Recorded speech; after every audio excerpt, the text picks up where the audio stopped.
अस्सलाम वालेकुम दोस्तों, उम्मीद करें ना सारे दोस्त खैर खैरियत नाल होसन। मैं हम मुहम्मद साजिद, तुसां देखदे पे यूट्यूब चैनल साजिद मजीद व्लॉग।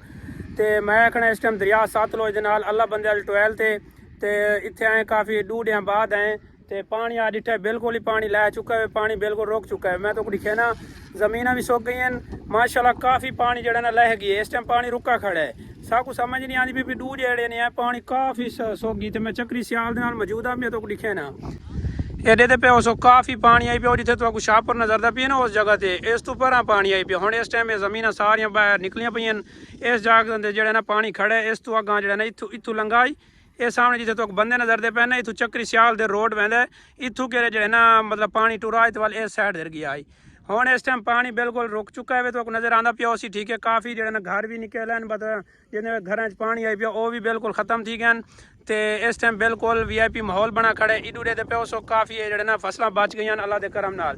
इत्थे इस बंद ते काफ़ी लोगों ने मेहनत की आई। इडू है के बन पी तो नज़रदा पिया उसी इस बंद भी मेहनत की ने, ठीक है। तो ये जो फसलें इन्ना बचा के दिया ने साकू भी ही बंद का खतरा ही, अगर ये बंद टुटिया तो सीधा सारे को पानी बनिया, ठीक है। बाकी अल्लाह खैर की है नाल खैर दे जो पानी वो टल गई है। इस टाइम लोग जो ना खुशहाल हैं पे इडू चक्री सियाल है निरा सिलाब है पिया। इस टाइम सिलाब बिल्कुल ख़त्म थी गई, पानी इस टाइम बिल्कुल डाउन थी गया तो अल्लाह के हुक्म नाल, ठीक है। बड़ी खुशखबरी की गाल है पई।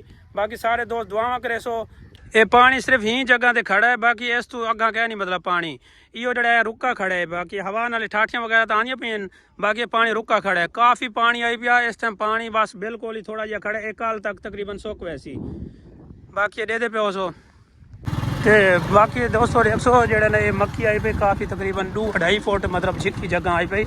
ये पानी बिल्कुल तार थी गया, इस पक्की के नाल पानी आ गया आई।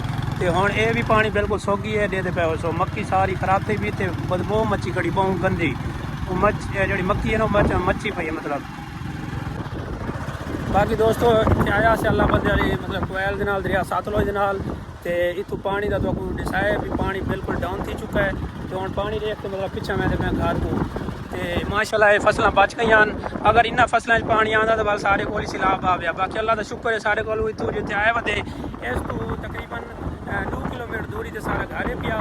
तो माशाल्लाह बड़ी खुशी की गाल है भी पानी जो बिल्कुल डाउन थी गई है, ठीक है। तुसां सारे दोस्त दुआवां कीतियां माशाल्लाह, तो बड़ी खुशी की गाल है क्योंकि बड़ी मुसीबत बनी खड़ी है। अस अपने घर के समान वगैरह भी आ गया से तो वह भी साइड रखा नहीं पानी के डर तो। बाकी हम जो आपके समान भी वापस चाहने तो बाकी जो अपने घर की मौके करेने सही। जो लोगों ने मेरे चैनल को सब्सक्राइब नहीं किया वो चैनल को सब्सक्राइब कर लवें तो इंशाल्लाह मज़े के व्लॉग आसन। एडे पे सो बड़ी हम खुशहाली बनी खड़ी अल्लाह के हुक्म नाल।